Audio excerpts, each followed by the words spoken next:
A dificuldade que eu acho é que a maioria das vezes a gente só aprende na dor, não é, Odilon? É.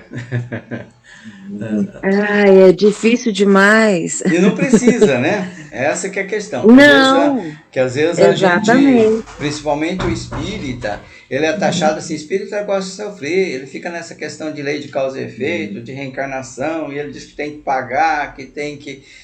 Não, não é preciso, né? Jesus disse que o amor cobre uma multidão de pecados, então a gente pode ir pelo caminho do amor, mas, mas a gente sempre está escolhendo o caminho da dor, né? Igual os nossos amigos aí, ele falando, né? Nós ainda não estamos, né, na luz o suficiente, ou seja, e eles já estão mais do que a gente, né? E ele falando aí, não, ainda não, ainda precisamos evoluir mais. Olha o caminho longo que tem que ser feito, né? Pois, pois é. Olha o caminho longo que nós... E às vezes e esse caminho ele é longo ou não tão longo, né? Depende da gente sempre, né? Nós temos o É, livre-arbítrio de sim, ele encurtar. fala que. Desculpa te Pode interromper. falar. Não, e o tempo é relativo, né? É um piscar de olhos fora da matéria. Aqui que a gente acha que o tempo passa lento, mas um piscar de olhos já passou um tempão. É, Mas mesmo pode... assim, Sheila, a vida aqui na Terra não é tão duradoura, não. Eu estou com quase 74 anos. Eu lembro de coisa quando eu tinha 3 anos e meio. E parece que tem tão pouco tempo. O tempo que eu tive de vida com meu pai, que meu pai é a pessoa que eu mais amava. Foi muito pouco. Tão pouquinho. Ô, dona Eulália, esse pensamento da senhora também. Eu também tive pouco tempo demais com meu pai. Meu pai faleceu, acho que eu tinha 23, 22 anos.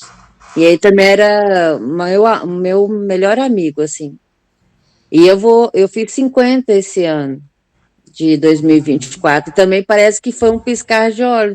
A nossa vida é muito passageira. E quando a gente começa a aprender, Odilon, a gente já está dando tchau,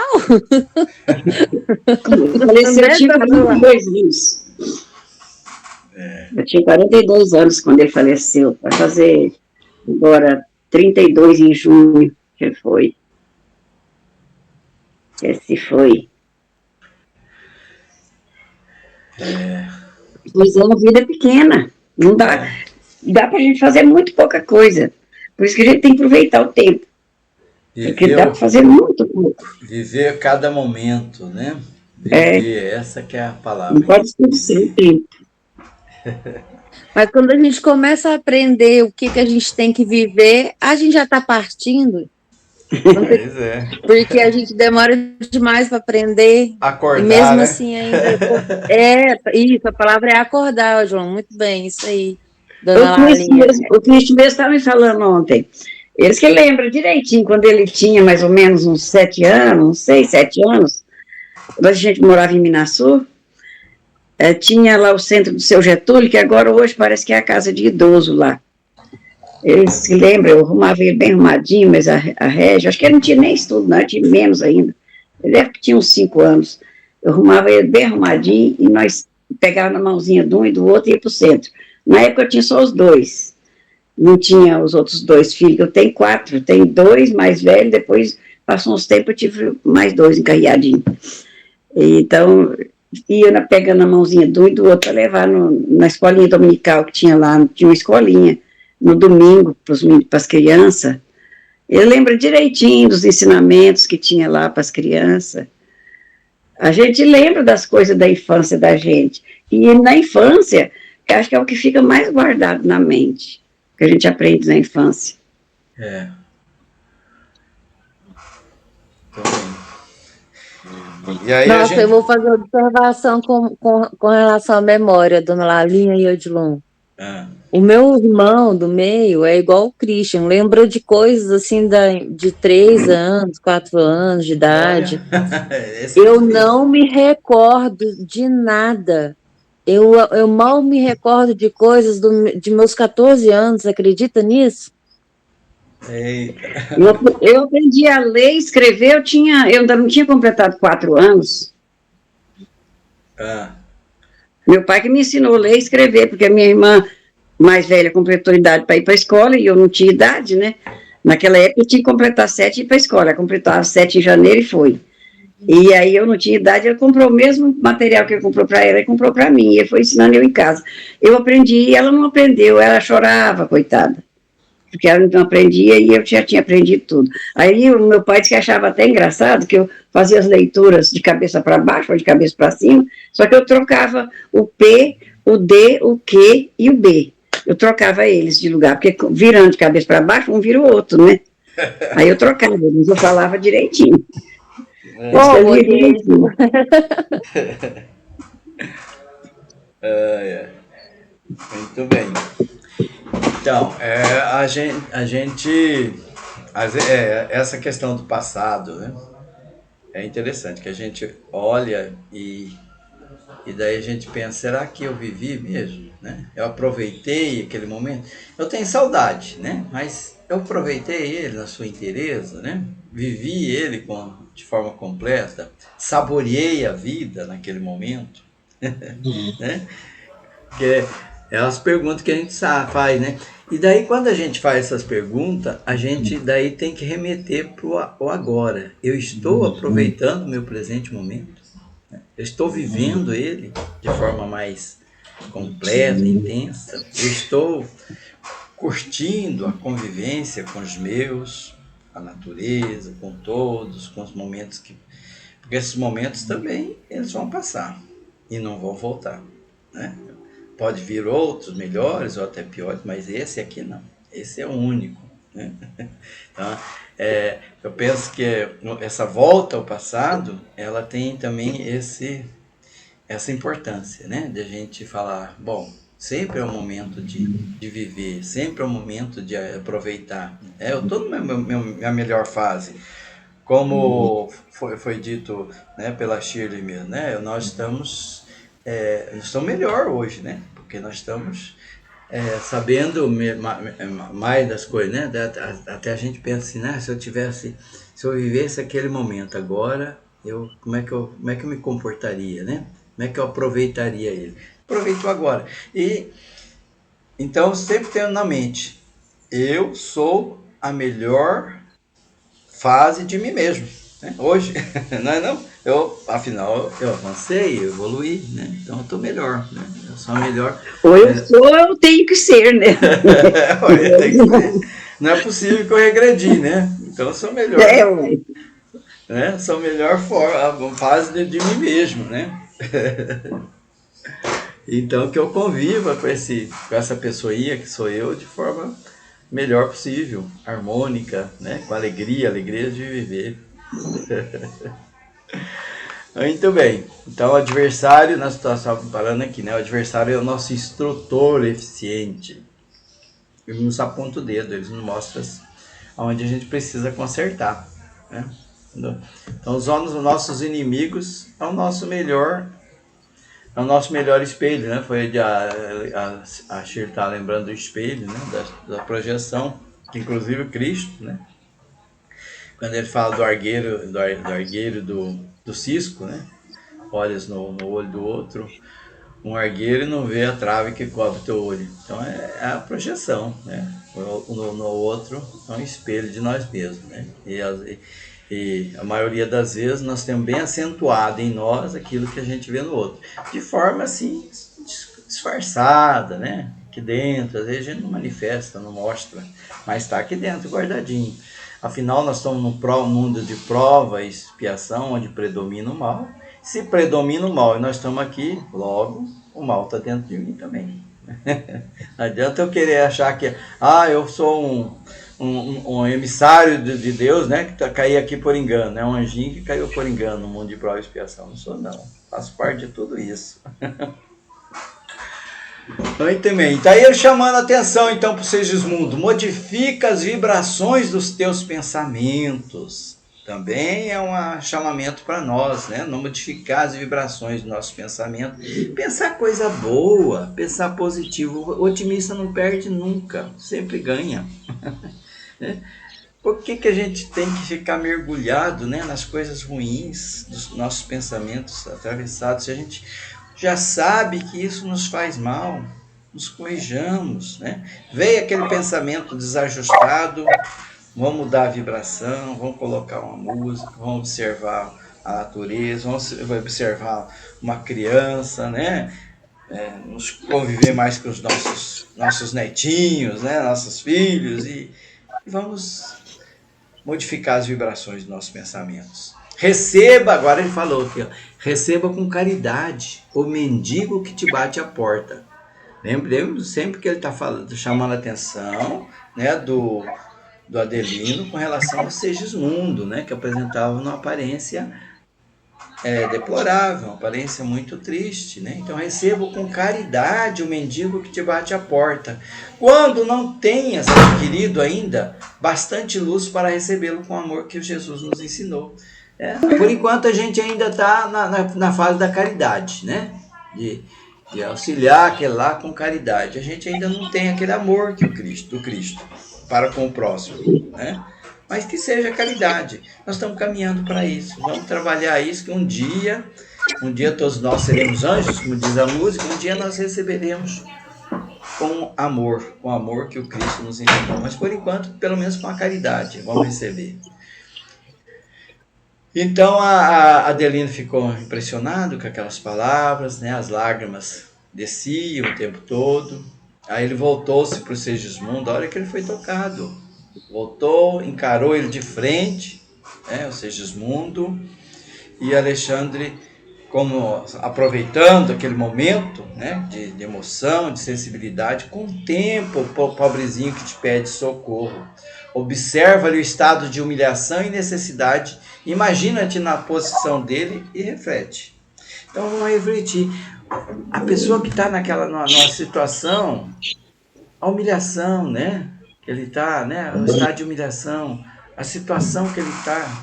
Vamos nos colocar na posição dele. Como é que eu me sentiria naquela situação? Como é que eu me sentiria na condição de Segismundo? Ele querendo consertar a besteira que ele fez lá no passado e o outro negando, né? E já tinha comprometido, eles já tinham, né? Como nós dissemos em reuniões anteriores, Adelino e Segismundo e a própria Raquel já tinham combinado essa reencarnação, essa volta dele como filho. E agora ele estava, né, não estava aceitando. Então ele estava se sentindo humilhado, desprezado, né, pela situação. Então contempla o pobrezinho que te pede socorro e observa o estado de humilhação e necessidade. E se coloca, imagine na posição dele, como é que ele está. Não ia te doer, não ia doer em você a indiferença que ele é recebido, não dói em você, então se coloque no lugar do outro. Não te dilaceraria a alma a crueldade alheia? Estimarias que alguém te classificasse a conta de fantasmas, tão só pelas demonstrações de sofrimento, né? Porque ele tratava uma criatura horrível, um fantasma, afasta esse fantasma de mim, né? Então, imagine essas palavras, essa emissão, essa energia que ele direcionava para o Segismundo, qual o efeito que causa nas emoções do Segismundo sendo tratado dessa maneira. Adelino, meu amigo, abre as portas do coração aos que te procuram em nome do poderoso Pai. Então ele voltou-se então como uma criança medrosa, fixou o Alexandre, né, e falou: ó mensageiro do céu, sem medo, tenho muito medo. Algo existe entre este homem de sombra e eu, compelindo-me a uma profunda aversão. Né? Ele falava, tenho medo, e ele me dá a causa aversão, ele me dá medo. E eu creio que ele deseja roubar minha vida, aniquilar a minha felicidade doméstica, envenenar o coração para sempre.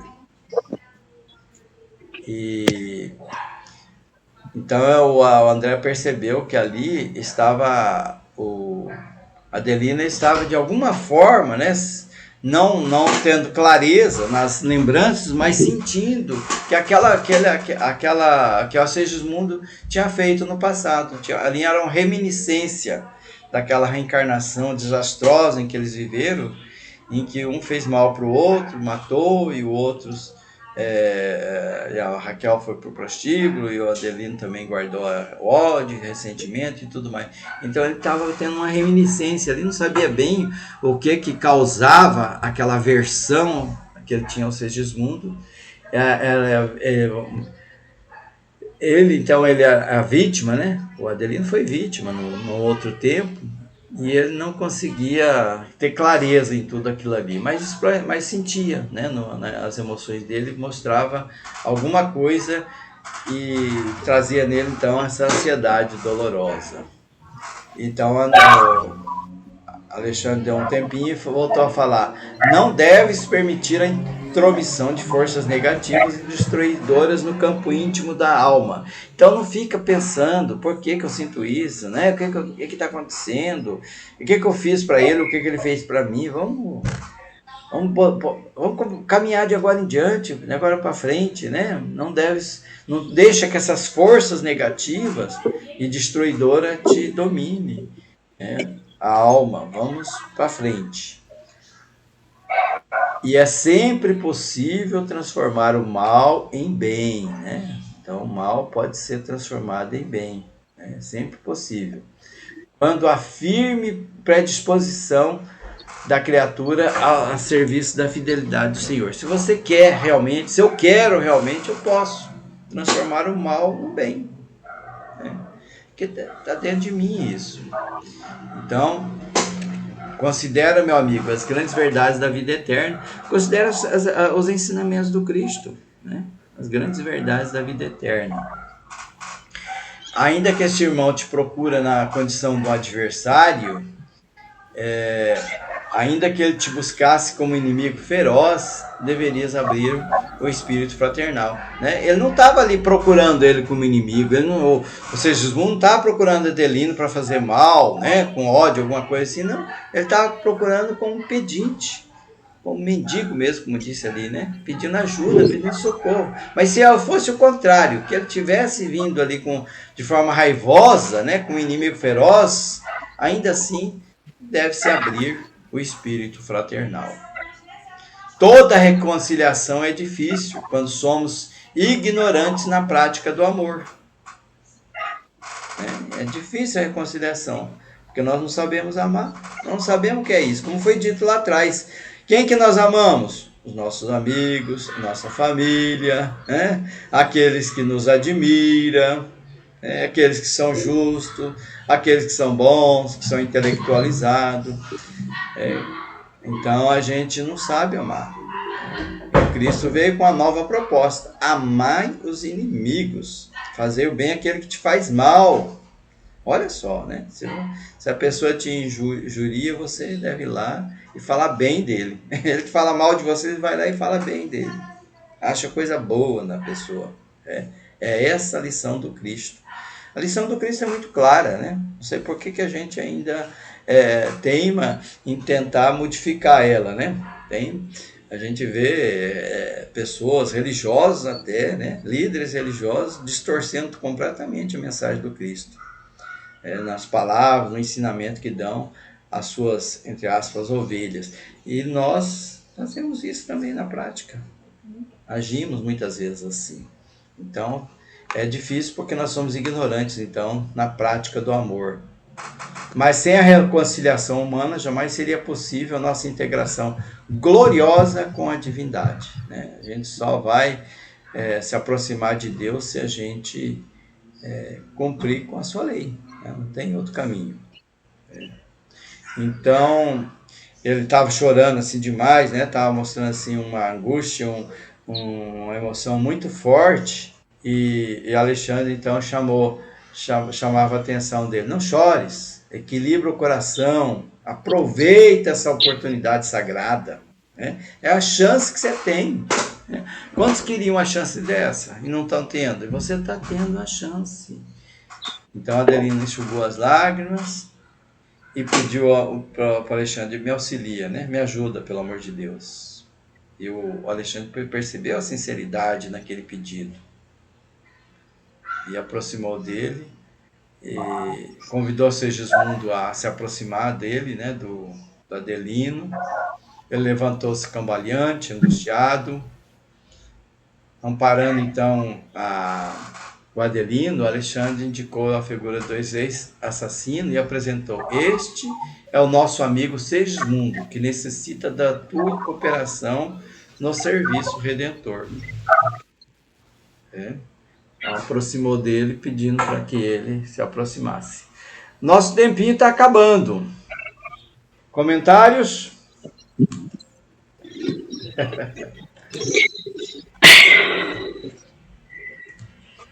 Nada a comentar. Como é que tá o nosso relacionamento com os nossos inimigos? Nós temos inimigo, não? Claro que sim. Visíveis e invisíveis, que a gente conhece, que a gente não conhece. Será que a gente tem inimigo? Ou nós somos daqueles assim que pensam que os outros é que não... Que eu odeio, eu não tenho ninguém, mas que me odeia, sei lá, garanto que tem muitos. Estou igual a dona Eulália.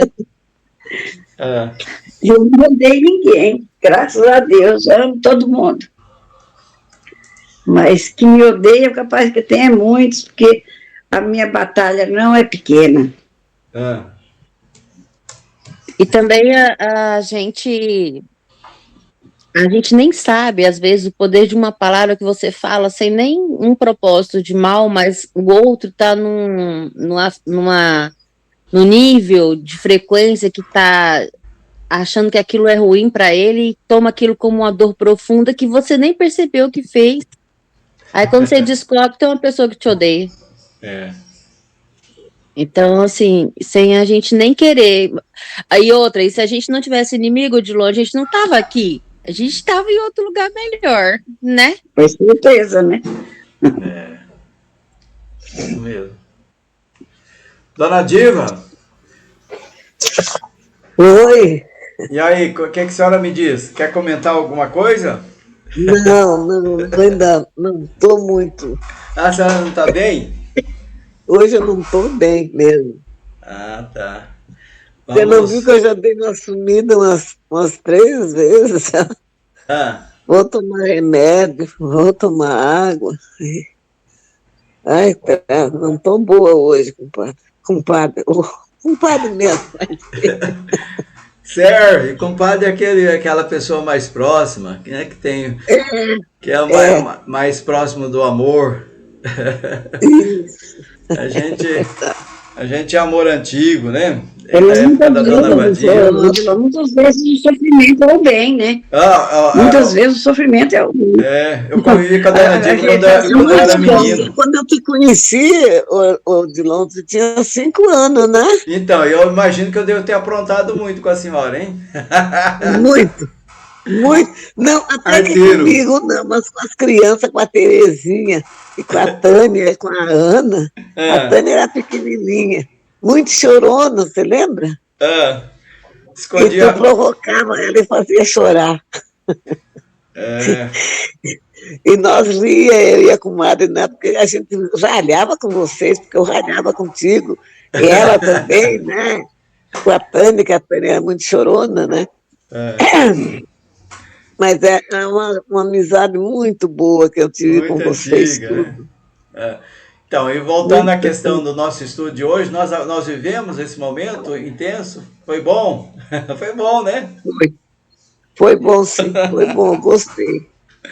Gostei mesmo, viu? Foi bom, muito. Né? A convivência, 5 anos, mesmo que aprontando, né? Fazendo, aborrecendo um ao outro, mas foi bom. É verdade, foi muito bom. A proteção de criança é saudável.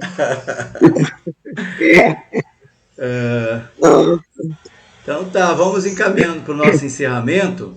A dona Lalinha pode fazer a oração e vamos mentalizar a dona Diva, né? A família dela, seu Roberto e todos aqueles também da nossa convivência, né? Que também precisam dessas energias para que eles recebam também.